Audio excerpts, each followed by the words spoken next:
Bonjour Jérôme Guedj. Bonjour. Vous êtes député socialiste de l'Essonne, candidat déclaré à la prochaine présidentielle. On a beaucoup de questions à vous poser en vue de cette échéance. On va essayer de comprendre avec vous ce qu'il se passe en ce moment à gauche. Mais avant cela, les dernières infos concernant la guerre au Moyen-Orient, cette nouvelle session de pourparlers entre Israël et le Liban hier à Washington qui a abouti à un cessez-le-feu annoncé par le président américain Donald Trump en personne.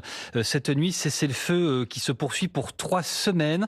Est-ce que c'est une bonne nouvelle? Est-ce qu'il faut croire vraiment à cette perspective de paix qui semble tout de même encore assez fragile entre Israël et le Liban? Évidemment que c'est une bonne nouvelle. Ce conflit doit cesser, les frappes sur le sud Liban doivent cesser, le Hezbollah doit être désarmé. J'en profite pour avoir évidemment une pensée pour nos 2 soldats tombés récemment dans une embuscade organisée par le Hezbollah, des soldats qui étaient engagés sous mandat de la FINUL.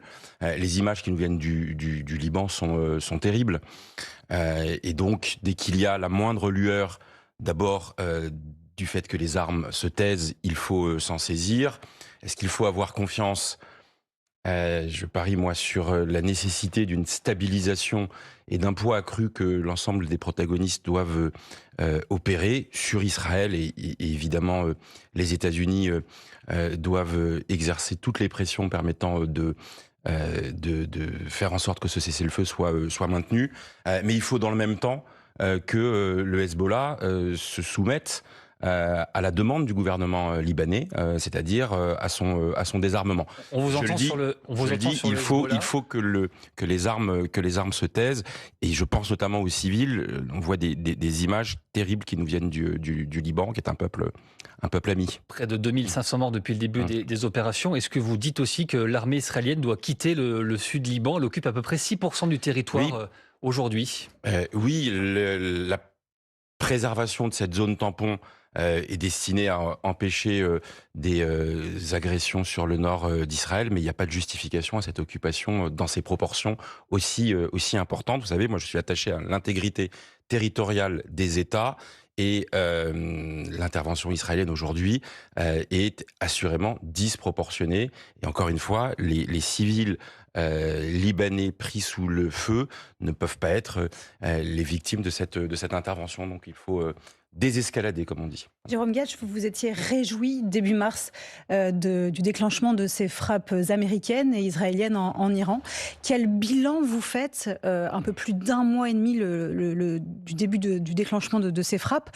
Est-ce que pour vous, ça a pu permettre une avancée quelconque, ou est-ce qu'on est dans une impasse concernant la situation au Liban, en Iran? Personne ne se réjouit jamais d'une intervention militaire. Simplement, nous étions plusieurs à constater que les menaces exercées par l'Iran, la situation de la population iranienne, l'espérance que nous pouvions avoir d'un changement de régime. Que vous avez toujours ce matin ou pas, la chute du régime des Mollahs? Et de constater qu'il y a une capacité de résilience, une capacité de statu quo et comme nous le disions déjà à l'époque, la démocratie, un changement de régime ne se construit que très rarement sous une intervention militaire extérieure. Je préférerais que nous soyons en capacité de soutenir plus et mieux l'émergence de cette alternative iranienne. Non, l'honnêteté oblige à dire qu'aujourd'hui c'est englué, c'est enlisé, et que désormais nous en subissons des conséquences durables sur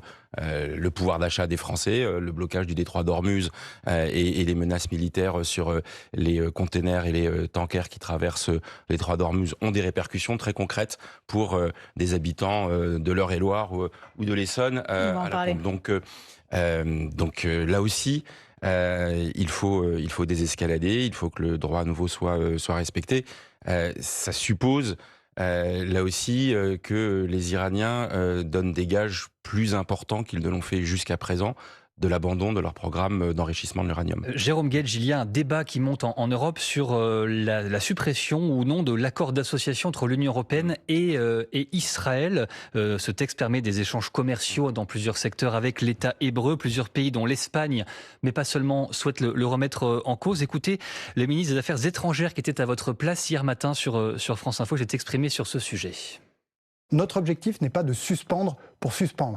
Notre objectif, c'est que les choses changent et que le gouvernement israélien change sa politique. Je plaide depuis 1 an pour que des sanctions soient prises à l'encontre des entités ou des individus qui sont responsables de meurtres de Palestiniens ou d'incendies en Cisjordanie, que ces sanctions européennes ont été bloquées depuis 1 an par un veto hongrois, veto qui pourrait être levé, et je pense que nous parviendrons à prendre ces sanctions dans les prochains jours. Il faut faire pression. La poursuite de la colonisation en Cisjordanie, les interventions de colons très violentes, quasi terroristes, organisées par eux, l'indifférence ou le soutien parfois implicite de l'armée israélienne dans ces mouvements-là est absolument insupportable. C'est tout ce qui empêche la toute ténue et timide perspective un jour de l'émergence d'un État palestinien, et ce mitage de la Cisjordanie est insupportable. Donc tout ce qui permet de faire pression, à suspendre, est-ce qu'il faut aboutir à la suspension qui permet de faire commercial pression sur le gouvernement de Benyamin Netanyahou, qui a une responsabilité évidente, que je combats ce gouvernement, ses alliés, Ben Gvir, Smotrich, ce sont des adversaires de la paix, et je vais même vous dire, ce sont des adversaires de l'identité et de l'âme de ce pays. Voilà. Donc, il y a des élections organisées en Israël au mois d'octobre, sauf si elles sont avancées, et j'espère que les gens raisonnables dans ce pays auront la capacité de se rassembler. J'ai rencontré récemment des dirigeants israéliens qui travaillent à l'organisation d'une coalition alternative à Benyamin Netanyahou.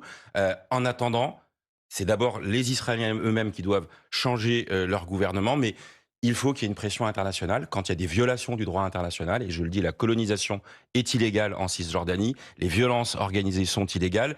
Et donc, si on estime que cette suspension peut avoir un effet, et c'est pas tellement l'aspect opérationnel, si on regarde le contenu de cet accord, il ne change pas radicalement les choses. C'est un signal diplomatique, c'est un signal politique, qui est de dire la communauté internationale fait pression sur le gouvernement israélien pour que sa politique change radicalement. Il faut être cohérent, on ne peut pas condamner ce qui se passe et rester impuissant. Conséquence directe de cette situation toujours confuse au Moyen-Orient, Jérôme Gad, je vous l'avais dit, ce sont les prix à la pompe qui restent élevés. Cette semaine, le Premier ministre a étendu les aides à 3 millions de gros rouleurs et aux petites entreprises du BTP.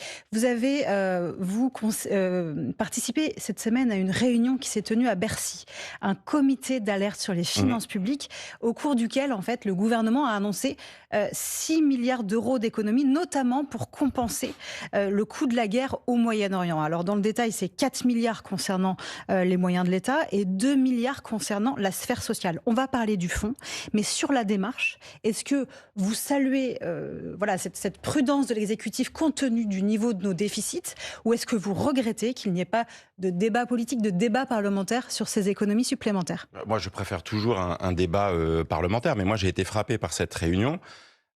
Évidemment qu'on s'attendait à ce que la crise au Proche-Orient ait des répercussions sur l'exécution du budget, mais une fois qu'on nous indique que le coût de ce conflit, c'est environ 6 milliards sur les finances publiques, essentiellement par un renchérissemement des taux d'intérêt et donc du remboursement de la dette française, plus que quelques conséquences ici ou là. Bon, une fois qu'on nous dit qu'il y a 6 milliards d'impact sur les finances publiques, on nous propose une réduction, et uniquement une réduction des dépenses. Donc nous, la première question qu'on a mise sur la table, à situation exceptionnelle, pourquoi c'est uniquement des économies qui sont proposées? Il faut des recettes supplémentaires. Il peut se poser la question des recettes supplémentaires. Par exemple, de la récupération d'une partie des profits que certains pourraient faire de manière atypique. Je pense aux raffineurs, je pense aux pétroliers. Mais ça, il faut qu'on le fasse au niveau européen.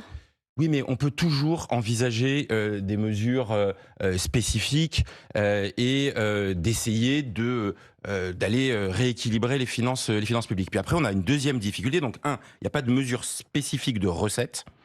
Et quand on doit faire des efforts, on peut faire des économies, mais on peut aussi aller chercher sur ceux qui profiteraient directement ou indirectement de la situation. Et puis après, ma grande interrogation et mon inquiétude, c'est une fois qu'on nous dit qu'on doit faire des économies, où se niche-t-elle? Moi, j'ai posé très clairement la question et à David Amiel et à Stéphanie Rist, les deux ministres concernés. Vous nous dites 2 milliards d'euros d'économies dans le champ de la sphère sociale. Concrètement, qu'est-ce que ça signifie sur les remboursements de sécurité sociale, sur les arrêts de travail, sur où allez-vous les faire? Et c'est là qu'il nous manque le débat. Vous n'avez pas le détail.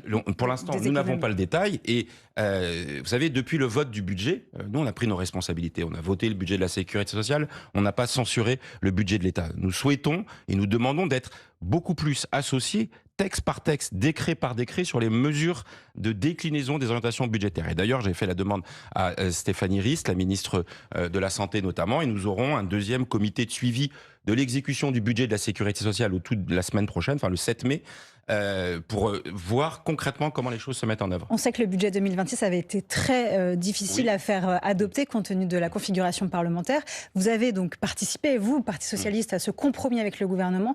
Est-ce que vous avez commencé des négociations pour qu'il y ait ce même compromis pour le prochain budget, ou est-ce que ça va être encore plus dur? Non mais moi, c'est aussi un sujet d'inquiétude. C'est-à-dire que le budget 2027, tout le monde voit le mur qui approche, et c'est un mur à la fois budgétaire. Les difficultés ne se sont pas évaporées avec le vote du budget 2026. Elles se sont même accrues compte tenu du contexte international. Et puis par-dessus ça, il y a une difficulté politique. Ça ne vous a pas échappé qu'on sera en période d'élection présidentielle. Et donc, moi, j'en appelle à une forme de responsabilité collective et qu'on tourne le dos à une immaturité qui s'est emparée de beaucoup de décideurs publics. Je préférerais que dans la période, nous travaillions à ce qui peut faire consensus et rassemblement entre les Français, plutôt que de repartir dans un cycle un peu fou, un psychodrame parlementaire et budgétaire à l'Assemblée nationale pendant 3 mois. Et moi, je souhaite que le gouvernement, dès à présent, réunisse les groupes politiques qui ont permis l'adoption du budget précédent pour que, dès que le texte sera déposé au début du mois d'octobre, eh bien, on ne soit pas, 1, à le découvrir, et 2, à devoir l'amender dans des conditions rocambolesques. Donc voilà, moi, je préférerais qu'on ait une négociation, j'assume, une négociation en amont, pour que on puisse aborder sereinement cette période. Vous savez, quand on n'a pas censuré le gouvernement, l'idée, c'était aussi que l'année 2026 soit utile et qu'il y ait une forme de préparation sereine de l'élection présidentielle. Je regrette qu'à l'Assemblée nationale, ce soit un peu la foire d'empoigne parce qu'on a eu que des textes très irritants, très clivants, qui ne sont pas alignés avec la nécessité de cette sérénité, encore une fois, pour préparer l'élection de 2027. Vous restez avec nous, Jérôme Guedj, pour tous ceux qui nous rejoignent à l'instant sur France Info à 8h46. Un point sur l'actu avec Diane Ferchit. Le cessez-le-feu entre Israël et le Liban prolongé de 3 semaines, c'est ce qu'annonce Donald Trump après de nouveaux pourparlers à la Maison-Blanche. Le président américain affirme qu'il y a une très bonne chance de parvenir à un accord entre les deux pays dès cette année. Selon lui, les dirigeants libanais et israéliens vont se rencontrer dans les semaines à venir. L'Union nationale des propriétaires immobiliers salue sur France Info un geste vers l'ensemble des Français. Après les annonces de Sébastien Lecornu sur le logement, le gouvernement entend permettre de remettre en location des habitations considérées comme des passoires thermiques sous condition que le propriétaire s'engage à faire les travaux dans les 3 à 5 ans. La Fédération française de rugby convoquée au tribunal d'Agen, son président Florian Grill sera bien présent cet après-midi. Audition dans le cadre de l'enquête sur la disparition de Mehdi Nargissi, il y a 2 ans, disparition en mer du joueur lors d'un stage de l'équipe de France des moins de 18 ans en Afrique du Sud. L'alerte des ONG environnementales en ce vendredi 24 avril, c'est pour la France le jour du dépassement de la Terre. Si à partir d'aujourd'hui, le monde entier adoptait notre mode de vie, les ressources pour l'année de la planète seraient déjà épuisées. France Info. Le 8-30 France Info, Thomas Séchier, Mathilde Siro. Toujours avec Jérôme Guedj ce matin, député socialiste de l'Essonne, et vous êtes aussi candidat déclaré à la présidentielle. On va en parler puisque le Parti socialiste a présenté un document, un projet présidentiel qui a beaucoup fait parler cette semaine. Avant, un mot quand même d'actualité puisque Sébastien Lecornu est à Marseille. Le Premier ministre a annoncé hier un projet de loi sur le logement, puisque vous parliez de l'actualité parlementaire également. Et donc ce projet de loi comprend le retour sur le marché locatif des passoires thermiques. Est-ce que c'est une mesure de bon sens compte tenu des difficultés à rénover dans un délai imparti un très grand nombre de logements, ou est-ce qu'au contraire vous déplorez ce matin, Jérôme Guedj, un recul écologique? C'est une tension, ça fait partie des contradictions. D'un côté, la nécessité de crédibiliser la mesure de transition écologique et de transition énergétique, et qui a il y a des conséquences à cette transition énergétique, à cette transition écologique. Et puis de l'autre, il y a l'insuffisance de la production de logements. Pourquoi est-ce qu'on en est à cette situation, à devoir libérer 700 000 logements qui devaient normalement en être sortis, à revenir en arrière? À revenir en arrière, on voulait mettre la pression sur les propriétaires, sur les bailleurs pour qu'ils adaptent leur logement, qu'ils soient plus des passoires thermiques. On en est là parce que, par ailleurs, il y a eu insuffisance de la production de logements dans ce pays. insuffisance de la production de logements privés, mais aussi insuffisance de la production de logements sociaux. Il y a une crise dans l'offre de logement social dans notre pays. Et donc, quand vous avez une contraction du marché, vous acceptez d'une certaine manière des logements qu'on avait considérés comme devant évoluer, parfois même comme des logements non pas indignes, mais qui ne sont pas à la hauteur des enjeux. Donc, moi, je suis de ceux qui disent on ne peut pas se racheter une bonne conscience sur ce qu'on n'a pas fait depuis des années pour faciliter la production de logements, la transformation de bureaux en logements, la production de logements sociaux, les facilitations aux projets d'urbanisme sur un certain nombre de territoires qui sont coincés, endigués parfois dans des procédures. Donc moi, je suis très gêné par cette mesure qui peut apparaître comme du bon sens. Donc moi, on va être extrêmement attentif dans le débat parlementaire pour s'assurer que cette détente, si j'ose dire, sur les critères, sur la classification et sur le montant des travaux que les personnes doivent faire dans chacun des logements ne soit pas un chèque en blanc pour qu'on remette des passoires thermiques. C'est quand même soumis à condition de faire des travaux sous 3 ans. Il va falloir qu'on regarde ces éléments-là, mais vous voyez bien qu'il y a un problème de principe. On peut pas combattre, les passoires thermiques d'un côté, parce que après ça a un coût sur le pouvoir d'achat de ceux qui habitent à cet endroit-là. Donc ce qu'on gagne d'un côté pour les locataires, parce qu'ils vont trouver peut-être plus facilement des logements, pour les bailleurs parce qu'ils vont remettre leurs biens sur le marché, ça a un coût sur le long terme. Voilà, on va avoir un coût en termes de pouvoir d'achat, les factures seront plus importantes pour ceux qui habitent là, et des conséquences sanitaires, sociales pour les personnes concernées.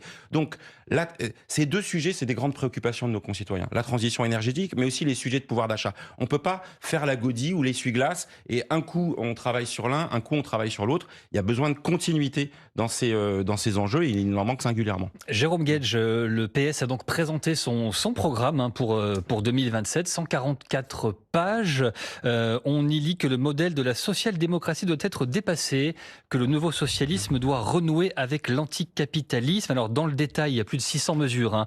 On peut citer le SMIC à 1 700 euros, des écarts de salaire entre 1 et 20 au sein d'une entreprise, la retraite à 62 ans, ou encore un impôt sur les grandes successions. Est-ce que vous souscrivez à ce document ? Alors moi d'abord, je souscris au fait qu'on ait cette base de travail, cette boîte à outils qui soit disponible. Vous savez, pendant longtemps, on disait les socialistes, ils n'ont pas d'idées, ils ne proposent rien au pays. C'est vraiment des nouvelles idées, là. Ce sont vraiment des nouvelles idées qu'on vient de citer. Je vais être absolument honnête. Il y a pour partie des idées que nous défendons depuis des années, qui alimentent les travaux parlementaires que nous faisons au gré de chacun des budgets ou des budgets de la sécurité sociale sous forme d'amendements. Et on va le faire évoluer dans un travail avec les militants qui sont saisis. C'est une boîte à outils. Moi, je préfère dire que ce ne sera pas la totalité du projet présidentiel, parce qu'on ne fait pas une campagne présidentielle sur 600 mesures. Par contre, on envoie des signaux. Les signaux, c'est de dire qu'il y a des inégalités dans notre pays. Il y a des situations d'indignité, il y a des situations de vulnérabilité auxquelles il nous faut répondre. Moi, ce que je veux y ajouter, avec d'autres, c'est que nous devons crédibiliser la mise en œuvre de ce projet, c'est-à-dire indiquer un calendrier en disant, et ça c'est le rôle de chacun des candidats à l'élection présidentielle, et évidemment chiffrer ces mesures. Parce que moi, je suis assez partisan du fait qu'on ne fasse pas une campagne en disant demain on rase gratis. Les finances publiques de notre pays sont dans un état désastreux, et c'est le fruit des politiques économiques et fiscales qui ont été menées depuis des années.